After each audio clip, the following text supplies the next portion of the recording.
Eu me chamo Vanessa, eu sou do Ceará, moro em Fortaleza, mas nasci no interior do estado, embora já more aqui há muitos anos, né? Eu tenho 34 anos, sou servidora pública e doutora em Direito, e essa sou eu. Então, tá bom.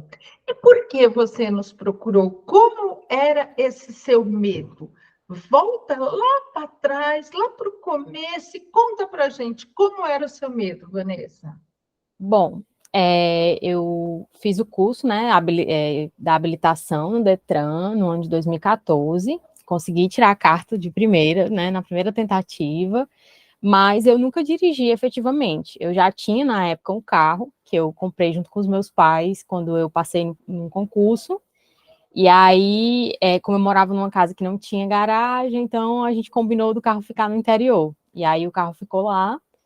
E isso me acomodou de certo modo. Aí, quando foi em 2014, eu decidi fazer o processo para ter habilitação. E aí eu obtive a habilitação, mas comecei a dirigir pontualmente, né, nos interiores, no interior onde eu morava, no interior onde meu esposo morava também, mas aconteceu, um dia a gente estava dirigindo em família e tudo, e eu achei que eu não tinha dirigido direito, e aí desde então eu me desestimulei, então eu fui só deixando para lá a questão da direção, né, e depois de mais ou menos no ano de 2020, 2021, por aí, né, na época da pandemia, eu decidi que eu queria voltar a dirigir, porque eu tinha casado, né, antes eu morava numa região bem central da cidade, e era bem perto do meu trabalho, faculdade, tudo, então eu sempre fazia tudo a pé. E aí, mais uma vez, não tinha necessidade de dirigir, né?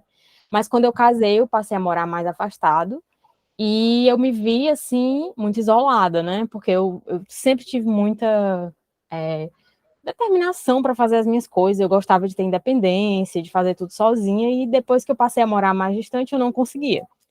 E a necessidade de dirigir começou a aparecer, né? Voltou, assim, a verdade.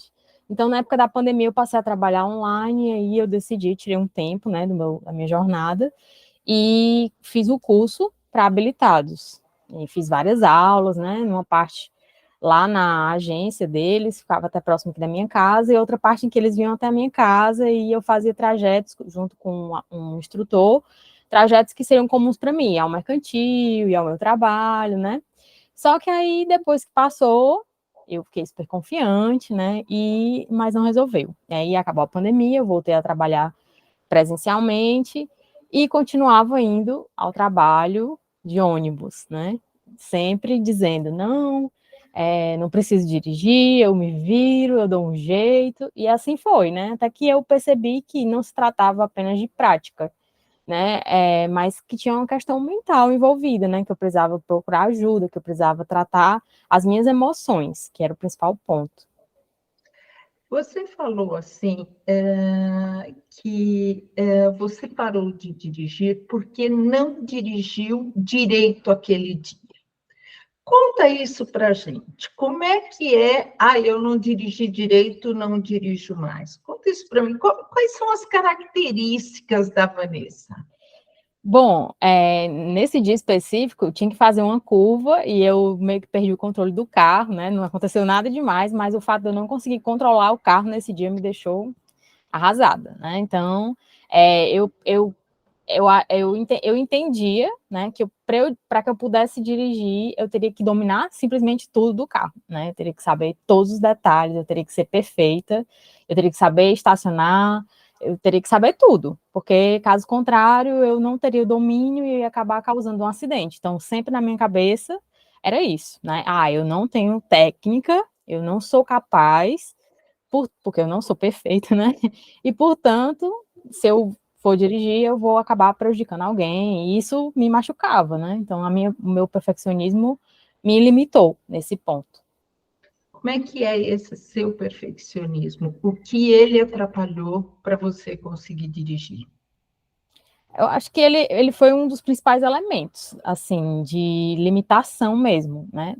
Porque eu, eu, eu sempre coloquei, acho que eu internalizei essa minha característica, juntando com coisas que eu ouvi de outras pessoas, né, de que, nunca vai dirigir, não sabe dirigir, não vai ter coragem de dirigir, e aí, isso me bloqueou, né, assim, por um longo período. E eu só fui entender isso no curso, na verdade, né? Porque aí a gente começou a trabalhar essa emoção. E aí é engraçado que hoje, aí já fazendo uma adenda, às vezes quando eu passo um sinal amarelo pro vermelho, eu fico, ai meu Deus, uma multa, né? Aí eu, não, Vanessa, não é assim, você não vai levar uma multa, né? Você seguiu a legislação. Então, eu aprendi a, de certo modo, dominar esse meu perfeccionismo, né? Porque ele me bloqueou durante muito tempo. Então, você acha que o perfeccionismo, o medo de errar, o querer ser correta em tudo, você acha que foi esse um dos motivos que não te deixou dirigir esses anos todos? Sim, esse era um dos motivos. Aí, aliado com questões mesmo emocionais, né, de medo, de internalizar algumas coisas, né, que a gente inclusive conversou, ansiedade, mas eu acho que o perfeccionismo era a parte mais complicada, tanto que a questão de dominar a ansiedade, o medo, é algo que já está tranquilo para mim, mas às vezes o perfeccionismo ainda surge, né, então, se eu estou dirigindo, aí eu vejo que eu fiz uma coisa que não foi legal, vixe, Vanessa, né, não fez certo. Mas eu não sinto mais ansiedade, por exemplo, para dirigir. Amanhã eu vou ter que dirigir. Não, tá tranquilo, eu vou dirigir e pronto. Legal. Quais eram os sintomas que você sentia físico? Físico, primeiro, eu simplesmente burlava, né? Eu já, quando surgia a necessidade, amanhã a Vanessa vai ter que dirigir, eu começava, não posso, aí arrumava toda uma construção argumentativa para dizer que não poderia, né? Aí eu fugia mesmo da sensação de medo, né? Da ansiedade de dirigir. E aí, quando eu não conseguia, que eu realmente teria que ir, aí eu começava a ter os sintomas de tremer a mão, suar a mão, né, suar o pé, dor de barriga, dor na barriga, coração disparar, né? E aí isso tudo acontecia até o momento que eu entrava no carro, porque quando eu chegava lá dentro eu precisava me concentrar, mas ainda ia com o pé tremendo, né? Então, eram esses sintomas. Mas assim, para eu chegar nesse ponto, eu primeiro eu me livrava da possibilidade, né? Então eu criava realmente uma construção para me livrar e nem chegar no ponto de pegar o carro. Era assim. Tá, tá. E hoje esses sintomas passaram? Hoje sim. Assim, hoje, hoje, como eu falei, eu tenho que dirigir, eu vou, né? Eu vou para o trabalho todos os dias. Estou criando algumas manias, né? No sentido assim, de querer ir sempre pelo mesmo caminho. Às vezes, quando tenho que ir em algum outro lugar, já fico achando ruim, vou ter que ir em outro lugar. Mas ainda assim, eu estou tentando, inclusive seguindo os aplicativos que mostram o caminho, né? Para fazer um caminho diferente, enfim. Mas eu não sinto mais dor na barriga, pé frio, nem tremedeira, né? Todos esses sintomas mais físicos realmente eles passaram. Ainda a questão mais realmente do perfeccionismo, que eu ainda vejo que ainda é presente, né? Se eu faço alguma coisa que eu acho que não foi legal, aí eu fico com aquilo ali na cabeça, né? E isso de certo modo influencia. Mas eu não desisto. Então, fez errado, não vou mais, né? Por exemplo, na primeira semana teve um episódio que eu não estava conseguindo colocar o carro na garagem, que era a coisa que eu mais sabia fazer. Aí eu falei assim, não, amanhã eu tenho que ir de novo, porque se eu parar aqui, eu nunca mais vou, né? E aí eu fui, aí voltei, fui, enfim, eu consegui fazer. Mas eu acho que ainda o perfeccionismo é algo que ainda, né, ainda eu me exijo muito, mesmo sabendo que está recente, né, que eu comecei a dirigir agora. Por que você escolheu fazer o tratamento com o Instituto Belina? Assim, eu já tinha, né, conversado com meu esposo sobre, eu já tinha entendido que era uma questão de emoções, né, uma questão mental, que eu precisava trabalhar isso, e um dia eu estava, assim, exausta, porque eu gastava 1h30, 2 horas de ônibus para ir, 2 horas de ônibus para voltar, e aí, como eu sou professora, eu tinha que levar notebook, e livro, e papel, então eu sempre andava com muita bolsa, né, não podia usar as roupas que eu queria sempre, né? Essa é uma das coisas que eu mais observei também. E aí, tava no caminho, eu já acompanhava o trabalho, né, nas redes sociais, Instagram, e aí no caminho, que eu estava voltando para casa, eu disse, não, a partir de hoje eu vou parar com isso, eu tenho que superar isso, eu tenho que vencer o meu medo, né? E aí eu mandei mensagem, na mesma hora, eu fui super bem atendida e conversei pessoalmente, né, com a Cecília, e Cecília me acolheu de uma forma e me motivou que no outro dia eu já estava no grupo, e aí assim foi, né? E aí agora eu estou dirigindo. E fala o que você achou do tratamento de grupo, que ainda é uma novidade, né? Nem todo mundo tem esse tipo de tratamento. Conta para o pessoal que está nos escutando o que você achou do tratamento de grupo. Eu gostei muito, assim, eu nunca tinha feito terapia, né, apesar de querer, né, mas eu não tinha feito ainda. E quando eu me deparei com o grupo, no começo, o grupo foi muito dinâmico, né? Então, muitas pessoas, muitas histórias passaram ao longo do tempo. E cada pessoa que passou no grupo, assim, foi essencial para chegar nesse momento de dirigir para mim, né? No começo eu fiquei, acho que como todas, né? Todas compartilham essa história de que fica um pouco apreensiva de saber exatamente como é que vai ser, mas quando você começa a identificar histórias semelhantes, né, com pessoas que estão em lugares totalmente diferentes ou em etapas da vida totalmente diferentes, você percebe que você não é a única, né? E isso assim foi muito bom para mim, porque essa questão de ser perfeita, né, eu percebi que as minhas colegas de grupo também compartilhavam esse mesmo sentimento, e aí a gente começou a se ajudar nesse sentido. Então, o grupo foi, para mim, essencial, na verdade, né, eu, inclusive, sinto falta do grupo, né, depois que termina, porque era o meu compromisso certo de toda semana, e assim, por muitas vezes que eu até pensei em não fazer, e algumas que eu até nem fiz, né, ainda assim eu fui para o grupo, e isso foi o que me motivou, né, era uma palavra do grupo, era uma mensagem, né, ou era a história que uma compartilhou daquela semana, então o grupo ele acaba, você acaba percebendo que, apesar de ser você está ali dentro, né? Você também não é unicamente o foco, então são vários. E aí você compartilha esse peso com outras pessoas. Então, acho que isso aí foi uma das coisas que mais me atraíram, né? Assim, me motivaram no grupo. Eu gostei bastante, né, da experiência de grupo. O fato de ser online atrapalhou ou ajudou?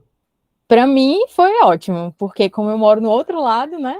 Bem longe, então se não fosse online, eu não teria a oportunidade de participar, né? De conhecer o método da Cecília, enfim, de lhe conhecer, né? E conhecer o pessoal que estava fazendo parte do grupo.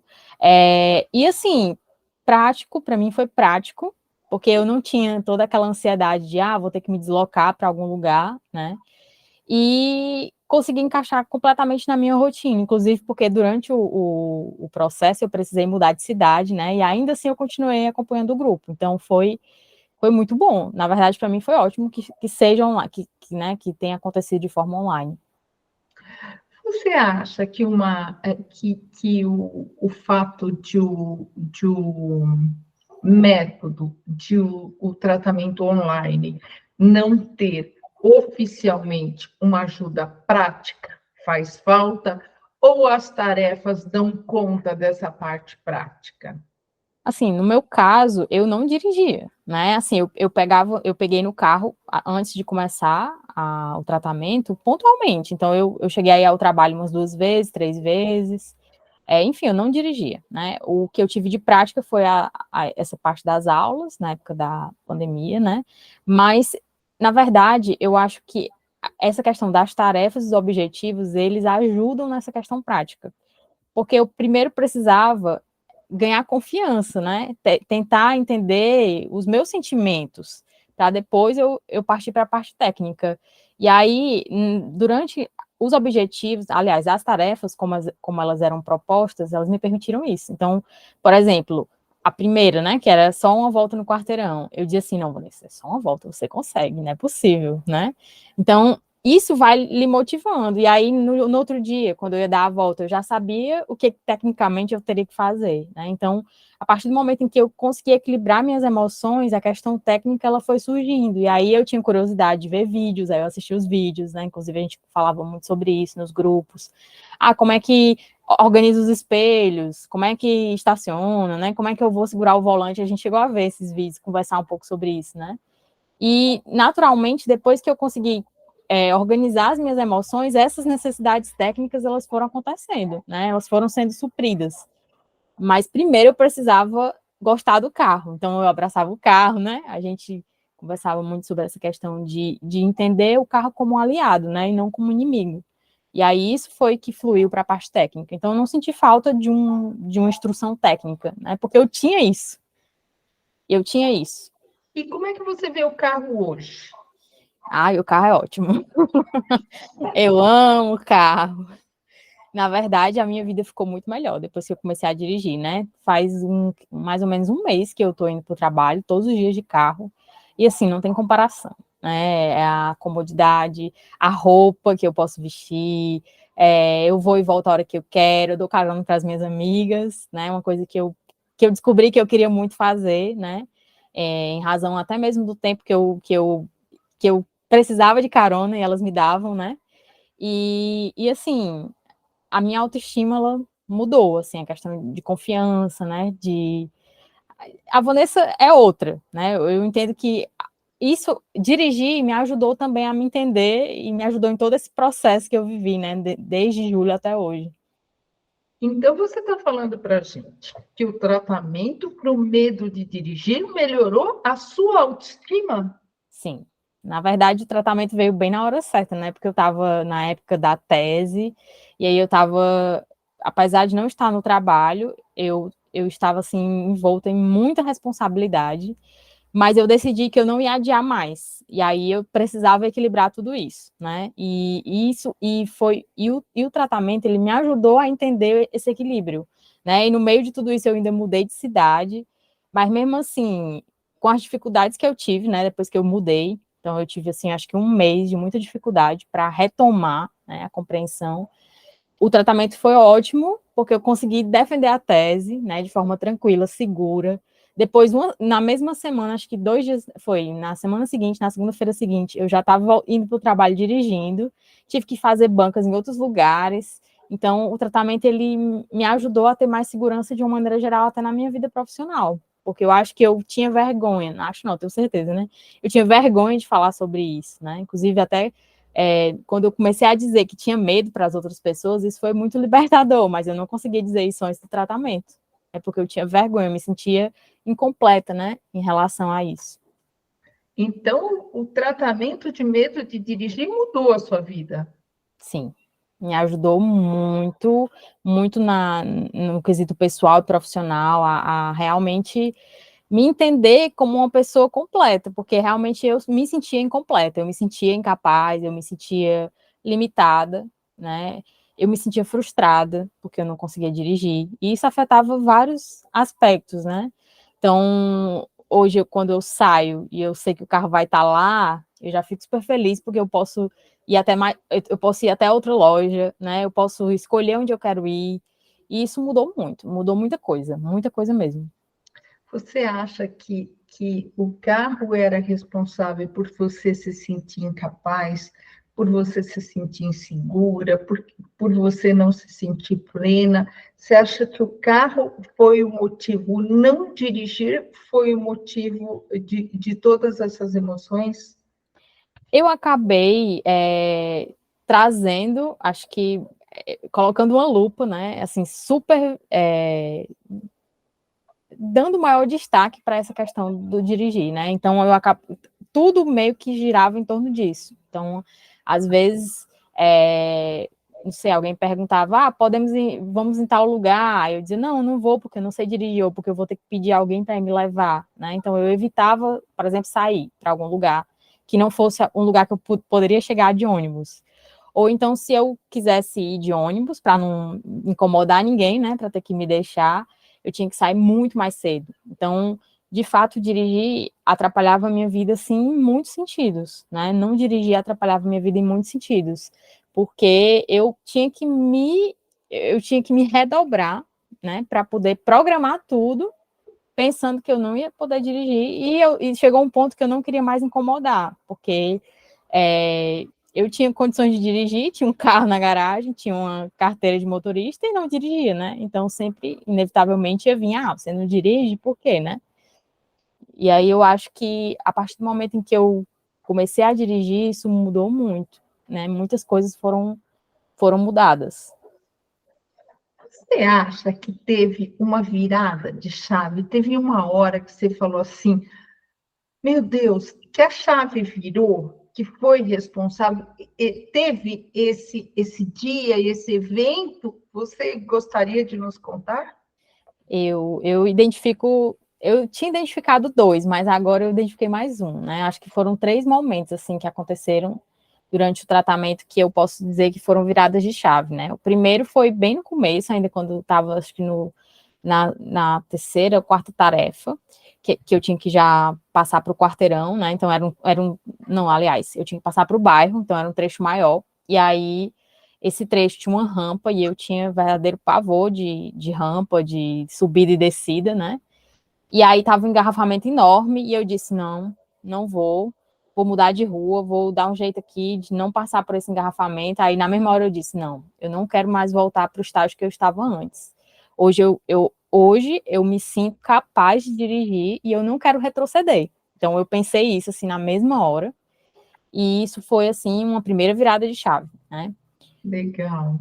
Uma segunda virada de chave foi já quando eu me mudei de cidade, foi quando eu realmente não estava mais conseguindo, assim, dirigir, né, tá, em razão de vários aspectos, e aí eu conversei com as pessoas do grupo, e numa conversa, assim, normal de, como você está, como foi o grupo, uma motivação veio e eu decidi, não, a partir dessa semana eu não vou mais dizer não, eu vou dar um jeito de conseguir fazer os meus objetivos, né?